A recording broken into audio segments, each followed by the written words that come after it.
Hello दोस्तों, स्वागत है आप सभी के अपने चैनल आर के एक्सपर्ट क्लासेस पर। तो कैसे हैं आप सभी? आई होप कि आप लोग अच्छे होंगे और अपने अपने स्टडी में लगे होंगे। तो अभी के इस क्लास में हम बताने वाला है क्लास 10th के सोशल साइंस यानी सामाजिक विज्ञान में हिस्ट्री यानी इतिहास सब्जेक्ट का 50 VVI ऑब्जेक्टिव क्वेश्चन। अगर आप लोग क्लास में अंत तक बने रहते हैं, अगर पूरा क्वेश्चन कर लेते हैं 50 में 50, तो आप लोग को परीक्षा में हिस्ट्री यानी इतिहास से एक भी प्रश्न नहीं छूटेगा, क्योंकि ये 50 महत्वपूर्ण प्रश्न जो है वह सबसे महत्वपूर्ण हिस्ट्री का यानी इतिहास का महत्वपूर्ण प्रश्न है ये 50। तो आप लोग से रिक्वेस्ट है कि क्लास में अंत तक बने रहिएगा, पूरा क्वेश्चन कीजिएगा। तो चलिए हम बिना देर के क्लास को स्टार्ट करते हैं। अगर आप लोग चैनल पर नए होंगे तो चैनल को सब्सक्राइब कर लीजिएगा, ताकि आने वाले नेक्स्ट क्लास आपके पास जरूर पहुंचे। तो देखिए, पहला नंबर क्वेश्चन है कि जालियांवाला बाग हत्याकांड किस तिथि को हुआ। ये हर साल ये क्वेश्चन पूछा ही जाता है कि जालियांवाला बाग हत्याकांड किस तिथि को हुआ।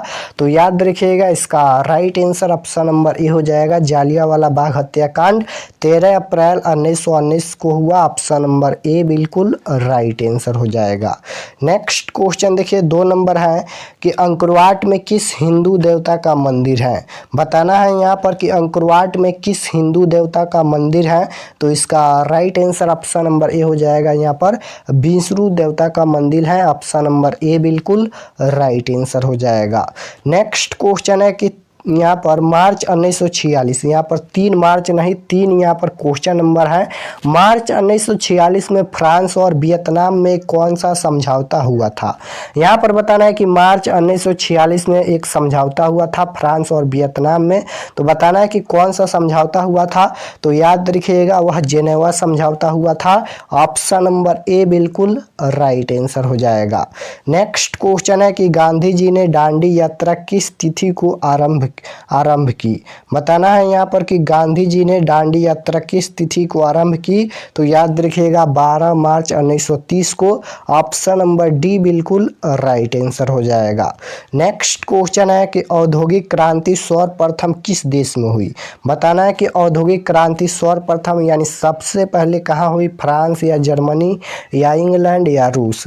तो औद्योगिक क्रांति सर्वप्रथम इंग्लैंड में हुई। याद रखिएगा, ऑप्शन नंबर सी बिल्कुल राइट आंसर हो जाएगा। नेक्स्ट क्वेश्चन पूछा गया है कि रंपा विद्रोह कब हुआ। बताना है यहाँ पर कि रंपा विद्रोह कब हुआ, 1916 या 1918 या 1915 या 1934।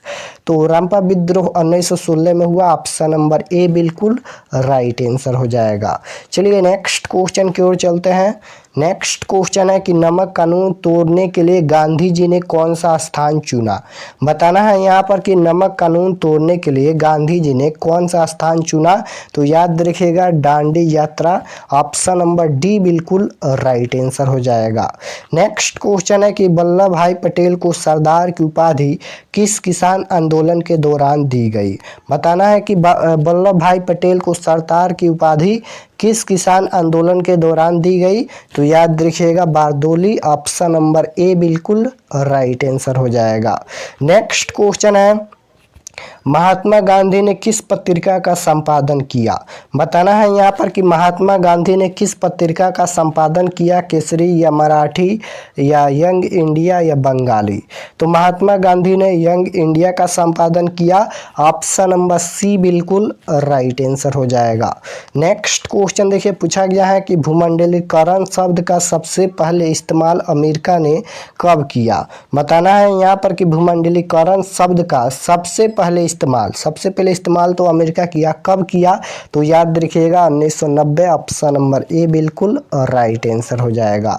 नेक्स्ट क्वेश्चन है कि सविनय अवज्ञा आंदोलन कब और किस यात्रा से शुरू हुआ। बताना है कि सविनय अवज्ञा आंदोलन और कब और किस यात्रा से शुरू हुआ। तो याद रखिएगा 1930 दांडी यात्रा से। ऑप्शन नंबर सी बिल्कुल राइट आंसर हो जाएगा। नेक्स्ट क्वेश्चन है कि भूमंडलीकरण की शुरुआत किस दशक में हुई। बताना है कि भूमंडलीकरण की शुरुआत किस दशक में हुई। तो याद रखिएगा, इसका right answer option number A हो जाएगा 1990 के दशक में। नेक्स्ट क्वेश्चन देखिए, पूछा गया है कि 13 नंबर क्वेश्चन है कि रेशम मार्ग कहाँ से आरंभ होता था। बताना है कि रेशम मार्ग कहाँ से आरंभ होता था। तो याद रखिएगा चीन से। ऑप्शन नंबर बी बिल्कुल राइट आंसर हो जाएगा। नेक्स्ट क्वेश्चन है कि गुटेनबर्ग का जन्म किस देश में हुआ। गुटेनबर्ग का जन्म किस देश में हुआ। अमेरिका या जर्मनी या जापान या इंग्लैंड। तो गुटेनबर्ग का जन्म जर्मनी में हुआ। ऑप्शन नंबर बी बिल्कुल राइट आंसर हो जाएगा। नेक्स्ट क्वेश्चन है कि प्राचीन काल में किस स्थल मार्ग से एशिया और यूरोप का व्यापार होता था। प्राचीन काल में किस स्थल मार्ग से एशिया और यूरोप का व्यापार होता था। तो याद रखिएगा रेशम मार्ग। ऑप्शन नंबर बी बिल्कुल राइट आंसर हो जाएगा। नेक्स्ट क्वेश्चन है कि विश्व में सर्वप्रथम मुद्रण की शुरुआत कहाँ से हुई। बताना है कि विश्व में सर्वप्रथम मुद्रण की शुरुआत कहाँ से हुई, यानी सबसे पहले कहाँ से हुई। तो याद रखिएगा चीन से। ऑप्शन नंबर डी बिल्कुल राइट आंसर हो जाएगा। नेक्स्ट क्वेश्चन है कि गुटेनबर्ग ने सर्वप्रथम किस पुस्तक की छपाई की। बताना है कि गुटेनबर्ग ने सर्वप्रथम किस पुस्तक की छपाई की। तो याद रखिएगा बाइबिल। और गुटेनबर्ग का जन्म जर्मनी में हुआ था। 18 नंबर क्वेश्चन है कि विश्व व्यापार संगठन का मुख्यालय कहाँ है। बताना है यहाँ पर कि विश्व व्यापार संगठन का मुख्यालय कहाँ है। तो याद रखिएगा जेनेवा में। ऑप्शन नंबर बी बिल्कुल राइट आंसर हो जाएगा। नेक्स्ट क्वेश्चन देखिए पूछा गया है कि बोल्शेविक क्रांति हुई। बताना है कि बोल्शेविक क्रांति कब हुई थी। तो याद रखिएगा नवंबर 1917। ऑप्शन नंबर बी बिल्कुल राइट आंसर हो जाएगा। बोल्शेविक क्रांति नवंबर 1917 में हुई थी, याद रखिएगा। नेक्स्ट क्वेश्चन है कि दास कैपिटल किसकी रचना है। बताना है यहाँ पर कि दास कैपिटल किसकी रचना है। तो याद रखिएगा कार्ल मार्क्स की। ऑप्शन नंबर ए बिल्कुल राइट आंसर हो जाएगा। नेक्स्ट क्वेश्चन है कि रक्त एंड लौह की नीति का अवलंबन किसने किया था। बताना है यहाँ पर कि रक्त एंड लौह की नीति का अवलंबन किसने किया था। तो याद रखिएगा इसका right answer option number C हो जाएगा बिस्मार्क ने। नेक्स्ट क्वेश्चन है फ्रैंकफर्ट की संधि कब हुई थी। बताना है कि फ्रैंकफर्ट की संधि कब हुई थी। तो याद रखिएगा फ्रैंकफर्ट की संधि 1871 में हुई थी। ऑप्शन नंबर बी बिल्कुल राइट आंसर हो जाएगा। नेक्स्ट क्वेश्चन है कि यंग इटली की स्थापना किसने की थी। बताना है कि यंग इटली की स्थापना किसने की थी। मेजनी या बिस्मार्क या गैरिबाल्डी या इनमें से कोई नहीं। तो यंग इटली की स्थापना मेजनी की थी। ऑप्शन नंबर ए बिल्कुल राइट आंसर हो जाएगा। नेक्स्ट क्वेश्चन है यहाँ पर 24 नंबर, रूस में जार का अर्थ क्या होता था। बताना है कि रूस में जार का अर्थ क्या होता था। तो याद रखिएगा रूस का सम्राट। ऑप्शन नंबर डी बिल्कुल राइट आंसर हो जाएगा। नेक्स्ट क्वेश्चन है बोल्शेविक क्रांति कब हुई थी। ये क्वेश्चन दो बार रिपीट हो गया। तो इसका आंसर आप लोग को कमेंट में बताना है। ये आप लोग का होमवर्क है जो कि अभी इसका आंसर हम बताए हैं। इसका आंसर आप लोग को कमेंट में बताना है। नेक्स्ट क्वेश्चन है बोल्शेविक क्रांति का नेतृत्व किसने किया था। बताना है यहाँ पर कि बोल्शेविक क्रांति का नेतृत्व किसने किया था। तो याद रखिएगा इसका right answer option number C हो जाएगा लेनिन। ऑप्शन नंबर सी हो जाएगा। नेक्स्ट क्वेश्चन देखिए पूछा गया है कि इटली में राष्ट्रवाद का जन्मदाता कौन था। बताना है कि इटली में राष्ट्रवाद का जन्मदाता कौन था। मेटरनिक या मेजनी या नेपोलियन या गैरिबाल्डी। तो याद रखिएगा इटली में राष्ट्रवाद का जन्मदाता नेपोलियन था। ऑप्शन नंबर यहाँ पर सी बिल्कुल राइट आंसर हो जाएगा। नेक्स्ट क्वेश्चन है कि फ्रांस की क्रांति का प्रमुख कारण क्या था। बताना है यहाँ पर कि फ्रांस की क्रांति का प्रमुख कारण क्या था। तो याद रखिएगा निरंकुश शासन। ऑप्शन नंबर ए बिल्कुल राइट आंसर हो जाएगा। नेक्स्ट क्वेश्चन है यूरोप का मरीज किसे कहा जाता था। बताना है कि यूरोप का मरीज किसे कहा जाता था। यूनान को या तुर्की को या इंग्लैंड को या इनमें से कोई नहीं। तो यूरोप का मरीज तुर्की को कहा जाता था। ऑप्शन नंबर यहाँ पर बी बिल्कुल राइट आंसर हो जाएगा। नेक्स्ट क्वेश्चन है बिस्मार्क क्या था। बताना है कि बिस्मार्क क्या था। तो याद रखिएगा बिस्मार्क कूटनीतिज्ञ था। ऑप्शन नंबर सी बिल्कुल राइट आंसर हो जाएगा। नेक्स्ट क्वेश्चन है गैरिबाल्डी पेशे से क्या था। बताना है कि गैरिबाल्डी पेशे से क्या था, किसान या सिपाही या नाविक या जमींदार। तो गैरिबाल्डी पेशे से क्या था, तो नाविक था। ऑप्शन नंबर यहाँ पर सी बिल्कुल राइट आंसर हो जाएगा। नेक्स्ट क्वेश्चन है, साम्यवादी शासन का पहला प्रयोग कहाँ हुआ। बताना है यहाँ पर कि साम्यवादी शासन का पहला प्रयोग कहाँ हुआ। तो याद रखिएगा, इसका right answer option number A हो जाएगा, रूस में। नेक्स्ट क्वेश्चन है, अंतर्राष्ट्रीय मजदूर दिवस कब मनाया जाता था। बताना है कि अंतर्राष्ट्रीय मजदूर दिवस कब मनाया जाता था। तो याद रखिएगा, इसका right answer option number B हो जाएगा, 1 मई को। नेक्स्ट क्वेश्चन है, कार्ल मार्क्स का जन्म कहाँ हुआ था। कार्ल मार्क्स का जन्म कहाँ हुआ था। तो याद रखिएगा, कार्ल मार्क्स का जन्म जर्मनी में हुआ था। ऑप्शन नंबर सी बिल्कुल राइट आंसर हो जाएगा। नेक्स्ट क्वेश्चन है, किसे समाजवादियों का बाइबल कहा जाता है। तो इसका right answer option number note कर लीजिएगा, सी हो जाएगा, दास कैपिटल को। नेक्स्ट क्वेश्चन है कि वार एंड पीस किसकी रचना है। बताना है कि वार एंड पीस किसकी रचना है। तो याद रखिएगा, टॉल्स्टॉय की। ऑप्शन नंबर बी बिल्कुल राइट आंसर हो जाएगा। नेक्स्ट क्वेश्चन है, हिंद चीन पहुंचने वाले प्रथम व्यापारी कौन था। बताना है कि हिंद चीन पहुंचने वाले प्रथम व्यापारी कौन था। तो याद रखिएगा, पुर्तगाली। ऑप्शन नंबर डी बिल्कुल राइट आंसर हो जाएगा। नेक्स्ट क्वेश्चन है कि खूनी रविवार किस तिथि को तथा किस वर्ष हुआ था। बताना है कि खूनी रविवार किस तिथि को तथा किस वर्ष हुआ था।